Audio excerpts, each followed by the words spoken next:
There was a study that was done by Google.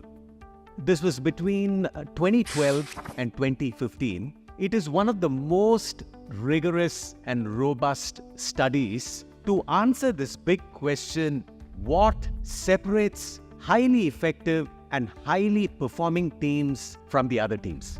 So, Google is a very data-driven company. It's about numbers. It's about the mathematics of what creates outstanding teams. And after 3 years and several $1 million, what they did was they analyzed 180 teams, over 3 years. And some teams just had 3 people, and some teams had 50 people, as part of the team. The number one driver of outstanding performance came down to a word that might surprise you. It is psychological safety. When Barcelona won the treble, it was 2014-15, so we've had a decade since then. Do you think this is the best Barcelona team that we've had in that 10-year period? You could make a pretty good argument that it is. When I watch them, Adam, I find it hard to disagree with you because they're so entertaining. They play a lovely style of football. We see this so many times about teams around the world right now not necessarily having an identity. You certainly can't question that about what Hansi Flick is doing with his team. The way they create goals from the wide areas, the way they just continuously create opportunities through the middle, they have a never-ending avenue of creating chances for your team to be successful. 19 different goal scorers now for Barcelona. It tells me that they've got depth there for this squad, and it's a lot of young players, as you can see right there, that are coming through and really shining.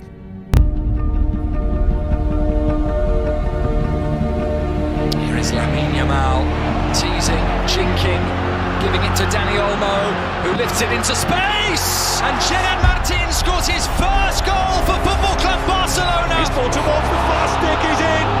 Oh, it's beautiful. And this is Pedri! Wonderful goal from Barcelona that makes it 2-0. Catalans through and through.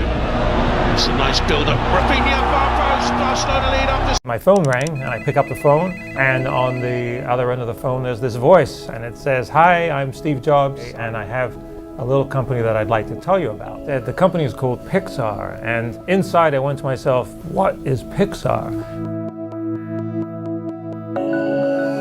The early years were really hard and really challenging. There were many times when I thought that we wouldn't make it.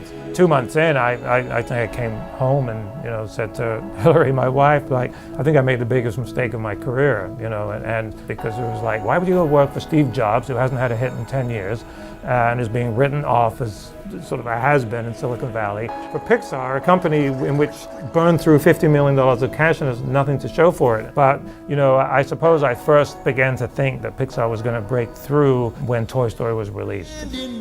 Come on, let's wrangle up the cattle. Toy Story was obviously the first computer animated, feature film that had ever been made, and when Pixar embarked on that project, no one even knew if it was possible because the technology for doing computer animation at that scale really didn't exist. Then you were able to say, wow, Pixar is on its way. And so what Pixar did brilliantly was learn how to harmonize these conflicting forces that went into the making of Pixar. And so on the one side, you have this creative impulse to do this incredible work, and then pulling against that are sort of business imperatives, like how rapidly are you going to make films?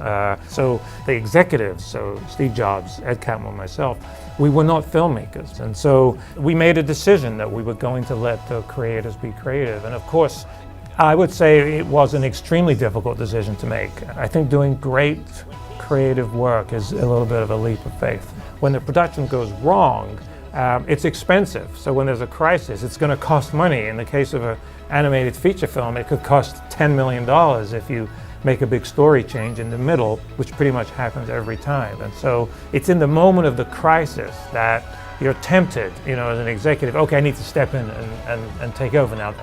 It takes a lot of courage to say that you're going to trust your creative people. And so it's about finding the balance, and Pixar kind of mastered that, I think.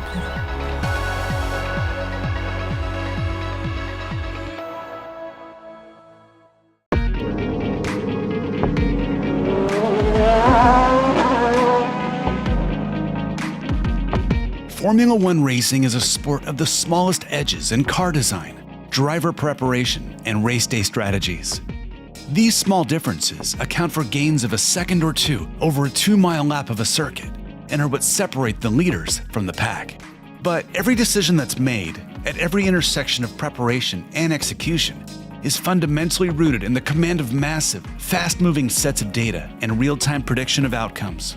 The Mercedes-AMG Petronas Formula One team has mastered these challenges to become the most dominant competitor and undisputed champion in the modern era of motorsport. Mercedes-AMG Petronas Formula One knows that achieving sustainable success requires excellence at every turn.